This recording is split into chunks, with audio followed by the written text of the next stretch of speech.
మన ప్రభువును రక్షకుడైన యేసుక్రీస్తు శుభనామవందనాలు. ప్రియదేవుని సంఘం, ప్రియదేవుని బిడ్డలారా, మన ఉదయకాల సమయం దేవుని వాక్యాన్ని ధ్యానించుకునే ముందుగా ప్రార్థన చేసుకుందాం. ప్రార్థన. కృపగల తండ్రి, దయగల యేసయ్యా, బంగారు పాదాలకు లెక్కలేని వందనాలు, స్తుతులు, స్తోత్రములు. గతించిన రాత్రినంతా నీ రెక్కల చాటున కాచి కాపాడి సంరక్షించిన దేవ, మన ఉదయకాల సమయం సజీవ లెక్కను చేరి ప్రార్థించుండగా వాక్యమైన దేవుడు వాక్యం ద్వారా నాతో మాతో మాట్లాడి మీరే మహిమ ఘనత ప్రభావాలు పొందమని యేసునామమున ప్రార్థించి వేడుకుంటున్నాం తండ్రి. ఆమేన్. ప్రియదేవుని సంఘం, ప్రియదేవుని బిడ్డలారా, నేడుదనకు ఏర్పాటు చేయడం దేని వాక్య భాగము అపోస్తలుడైన పౌలు గలతీయులకు రాసిన పత్రిక 3వ అధ్యాయము 7 నుంచి 14 వచనములు ఈ విధంగా రాయబడినవి. అపోస్తలుడైన పౌలు గలతీయులకు రాసిన పత్రిక 3వ అధ్యాయము 7 నుండి 14 వచనములు ఈ విధంగా రాయబడినవి. కాబట్టి విశ్వాస సంబంధులే అబ్రహాము కుమారులని మీరు తెలుసుకొనుడి. పౌలు పత్రిక రాస్తూ గలతీ సంఘానికి విశ్వాస సంబంధులు దేవుని కుమారులు అంటే మనము విశ్వాసములో దేవుని బిడ్డలుగా కొనసాగాలి. అబ్రహాము విశ్వాసులకు తండ్రిగా పిలువబడ్డాడు. అటువంటి విశ్వాసాన్ని, దేవుని యొక్క మాటకు, దేవుని యొక్క పిలుపుకు ఎవరైతే లోబడి జీవిస్తారో వారు విశ్వాసమును యొక్క ఉద్దేశాలను అనుసరించేవారు అవుతారు. కాబట్టి ఇక్కడ పౌలు చెప్తున్న మాట, కాబట్టి విశ్వాస సంబంధులే అబ్రహాము కుమారులని మీరు తెలుసుకొనిడి అంటున్నాడు. విశ్వాస సంబంధులంటే ఎవరైతే విశ్వాసములో కొనసాగేవారై ఉన్నారో వారు అబ్రహాము కుమారులనగా, అబ్రహాము విశ్వాసులకు తండ్రిగా పిలువబడ్డాడు. కాబట్టి ఎవరైతే అటువంటి విశ్వాసాన్ని కలిగి ఉంటారో వారు దేవుని కుమారులుగా పిలువబడతారనే మాటని పౌలు గుర్తు చేశాడు. కాబట్టి దేవుడు విశ్వాస మూలముగా అన్యజనులను నీతిమంతులుగా తీర్చునని లేఖనము ముందుగా చూచి నీ యందు అన్యజనులందరూ ఆశీర్వదింపబడుదురు అని అబ్రహామునకు సువార్త ముందుగా ప్రకటించెను. అంటే అబ్రహామును పిలిచిన దేవుడు అబ్రహాము ద్వారా అన్యజనులకు, అంటే దేవుని ఎరగని ప్రజలందరినీ ఆయన తన యొక్క ఉద్దేశాలు వారికి తెలియచేయడానికి ముందు అబ్రహాముని పిలిచాడు. ఆ తర్వాత అబ్రహాము ద్వారా అనేకులను విశ్వాసంలోనికి ఆయన నడిపించాడు. కాబట్టి ఇక్కడ పౌలు చెప్తున్న మాట, దేవుడి విశ్వాస మూలముగా అన్యజనులను నీతిమంతులుగా తీర్చునని అంటున్నాడు. అంటే ఎవరైతే విశ్వసిస్తారో వారు నీతిమంతులుగా తీర్చబడతారు అనే ఉద్దేశాన్ని చెప్తూ, లేఖనము ముందుగా చూచి, అంటే దేవుని యొక్క లేఖనానుసారముగా, వాక్యానుసారంగా దేవుడు తాను తెలియజేసిన మాటలను బట్టి ఏమంటున్నాడు ఇక్కడ, నీ యందు అన్యజనులందరూ ఆశీర్వదింపబడుదురు అంటున్నాడు. అంటే అబ్రహాము ద్వారా, అబ్రహాము యొక్క విశ్వాసతను చూచి అనేకులు విశ్వాసమునకు మరి కారకులు అవుతారు. వారు విశ్వాసములో కొనసాగేవారు ఉంటారు. కాబట్టి అబ్రహాము తండ్రిగా చేసేందుకు నీ యందు అన్యజనులందరూ ఆశీర్వదింపబడుదురని అబ్రహామునకు సువార్త ముందుగా ప్రకటించను. ఈ విధంగా అబ్రహాముకి ముందుగానే ప్రభు సువార్త, అంటే తండ్రి యొక్క ఉద్దేశాలు మరి అబ్రహాము ఎరిగిన వాడే, గ్రహించిన వాడే, ఆయన మాటలకు లోబడి జీవించిన వాడే ఉన్నాడనే విషయాన్ని పౌలు భక్తుడు గుర్తు చేస్తూ, కాబట్టి విశ్వాస సంబంధులే విశ్వాసము గల అబ్రహాముతో కూడా ఆశీర్వదింపబడుదురు అంటున్నాడు. ఎవరైతే విశ్వాసములో కొనసాగుతారో, మరి అబ్రహాము సంతానముగా పిలువబడుతున్నారో వారందరూ దేవుని యొక్క చిత్తాన్ని జరిగించేవారై ఉంటారు. కాబట్టి విశ్వాస సంబంధులే విశ్వాసము గల అబ్రహాముతో కూడా ఆశీర్వదింపబడుదురు అంటున్నాడు.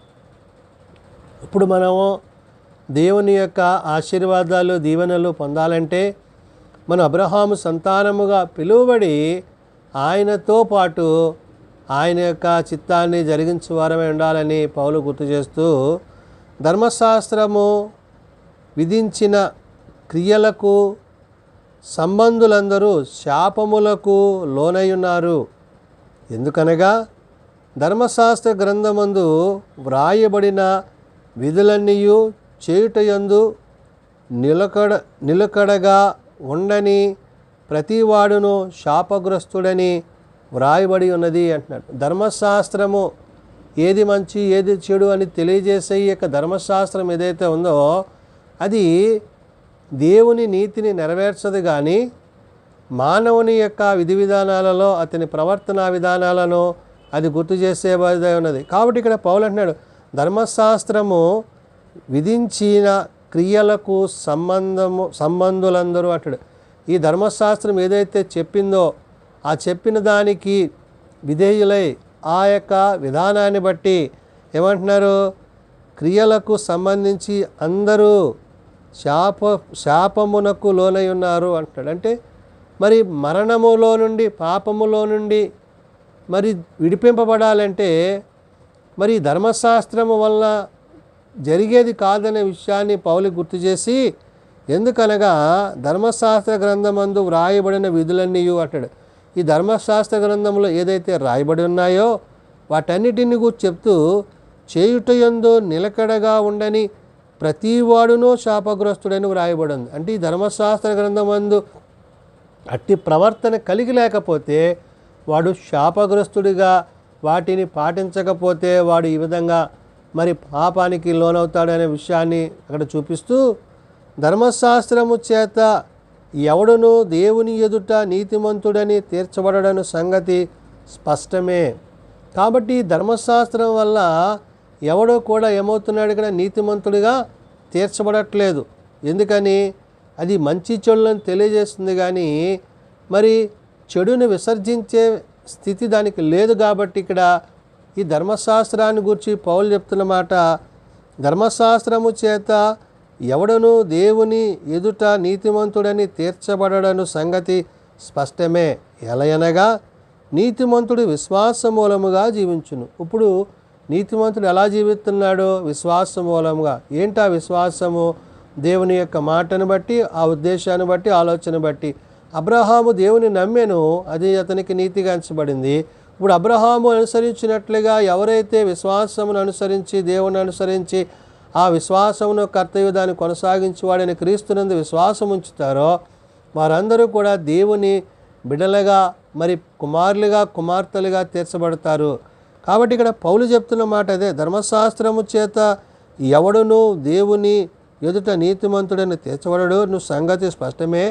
ఎలయనగా నీతిమంతుడు విశ్వాస మూలముగా జీవించును అంటున్నాడు. ఈ విశ్వాస మూలముగా జీవించే జీవితమే నిన్ను నీతిమంతునిగా చేసేదనే విషయాన్ని చెప్తూ, ధర్మశాస్త్రము విశ్వాస సంబంధమైనది కాదు, కానీ దాని విధులను ఆచరించువాడు వాటి వల్లనే జీవించును. ఇప్పుడు ధర్మశాస్త్రం అనుసరించేవాడు ఏం చేస్తాడు?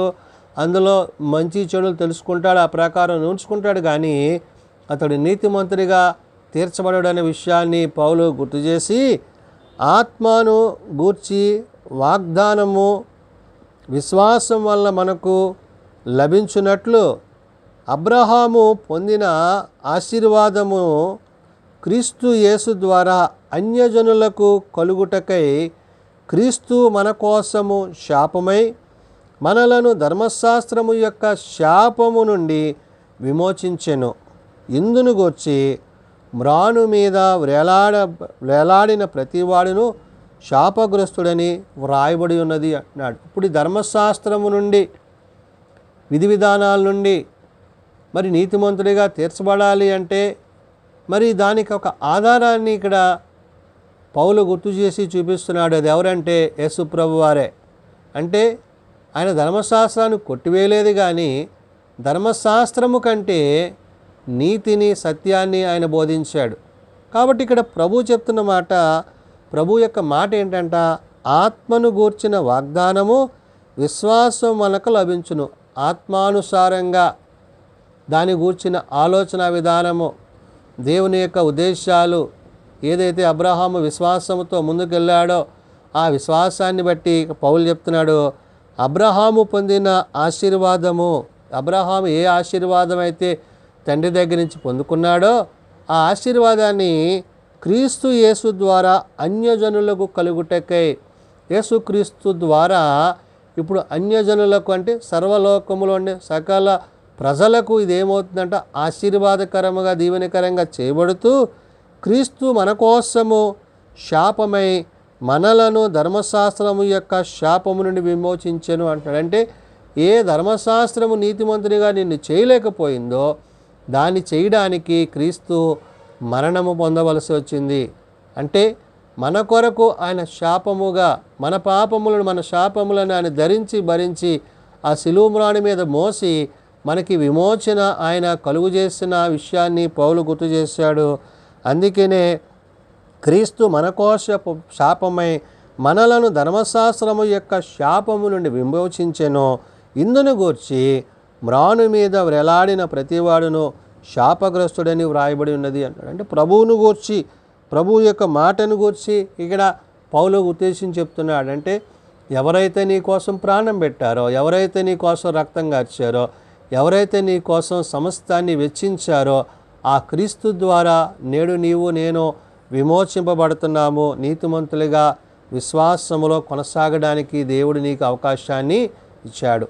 అబ్రహాము ఎలాగైతే విశ్వాసులకు తండ్రిగా నిలవబడ్డాడో అబ్రహామును అనుసరించి మరి తద్వారా అన్యజనులకు క్రీస్తు రక్తము చేత ఆయన చిందించిన ఆ యొక్క శిలువ యాగమును బట్టి ఆ మరణ పునరుత్థానాన్ని బట్టి నేడు నీతిమంతుడిగా నీతిమంతురాలుగా నువ్వు తీర్చబడడానికి ప్రభువు నీకు అవకాశం ఇచ్చాడు. కాబట్టి నీవు ప్రభువునందు ప్రభు యొక్క మాటల యందు ఆయన ఉపదేశాల యందు ఆయన యొక్క ఆలోచనల యందు నీవు నిలిచినట్లయితే నీవు ఆయన ద్వారా ఆయన చేత విమోచింపబడి విడిపింపబడి నీతిని అనుసరించి ఆ నీతి యొక్క సత్యము ద్వారా సర్వసత్యములోనికి నడిపింపబడతామని పౌలు గలతీ సంఘానికి ఆనాడు పత్రిక ద్వారా తెలియజేస్తూ నేడు సార్వత్రిక సంఘానికి తన మాటలను గుర్తు చేస్తున్నాడు. కాబట్టి మనము క్రీస్తు యొక్క మార్గములో క్రీస్తు యొక్క ఉపదేశముల చేత ఆయన మనకు చూపించిన మార్గం ఏదైతే ఉందో ఆ మార్గమును అనుసరించి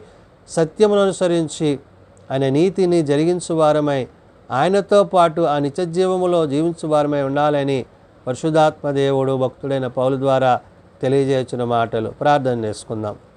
ప్రేమ నమ్మకం కలిగిన మా తండ్రి, కృప కలిగిన దేవ, అవును తండ్రి, నీతిమంతులుగా తీర్చబడుటకు నీవు నీ కుమారుని మా కొరకు పంపించి మా పాపముల నుండి మా శాపముల నుండి తొలగించడానికి ఆయనను నాయనా మరి శిలువ మ్రాను మీద వేలాడదీసి ఆయన ద్వారా మాకు రక్షణను విమోచనను అనుగ్రహించిన దేవానికి వందనాలు. అబ్రహాము విశ్వాసులకు తండ్రిగా నిలవబడి ఉన్నాడు. కాబట్టి నాయన అట్టి విశ్వాసమును అన్యజనులైన మేమందరమును కలిగి ఆ ప్రకారం జీవించుటకు మీ కృపను మీ కుమారుని ద్వారా మాకు ఇచ్చి ఉన్నారు. కాబట్టి తండ్రి, నీ చిత్తమును అనుసరించి నీ చిత్తానుసారంగా జీవిస్తూ నీ వాక్యానుసారంగా ముందుకు కొనసాగుటకు మాకు నీ కృప దయచేయండి. ప్రభువా, ఎవరైతే ఇంకా నేను ఎరుగక తెలియక తమ హృదయాలు కఠినపరుచుకుంటున్నారో అటు వారికి మారు మనసు పాపక్షమాపణ దయచేయండి. చిన్నబిడ్డలు, యవనులు, పెద్దలు, వృద్ధులు ప్రతి వారిని వారి వారి తరగతుల చొప్పున ఆశీర్వదించి దీవించండి. ప్రయోగించినైనా ఎవరైతే ఇంకా ప్రభువా నీ ప్రేమలో కొనసాగలేక హృదయమందు నాయన వేదన కలిగి ఉంటున్నారో అట్టి హృదయాలను నాయన తెలియజేసి నీ వాక్యము చేత వారితో మాట్లాడి మహిమ పొందండి. మా దేశాన్ని, దేశ అధికారులను, నాయకులను, పాలకులను దీవించండి. మాకు ఇచ్చిన ఈ స్వాతంత్ర్యాన్ని బట్టి మేము నీ యందు స్వతంత్రులుగా జీవించుటకు అట్టి స్వాతంత్ర్యతను ప్రతివారు కలిగి నీ కృపయందు, నీ ప్రేమయందు, నీవు అనుగ్రహించు నిత్యజీవమందు నీతో యుగయుగాలు జీవించగలందులో కట్టి కృప దయచేయమని దిన దీవెనలతో నింపుమని యేసునామమున అడిగి వేడుకొంచున్నాం తండ్రి. ఆమెన్. పరలోకమందున మా తండ్రి, నీ నామం పరిశుద్ధపరచబడుగాక, నీ రాజ్యం వచ్చుగాక, నీ చిత్తం పరలోకమందు నెరవేర్చినట్లు భూమి మీద నెరవేరుగాక. మానుదిన నేడు మాకు దయచేయము.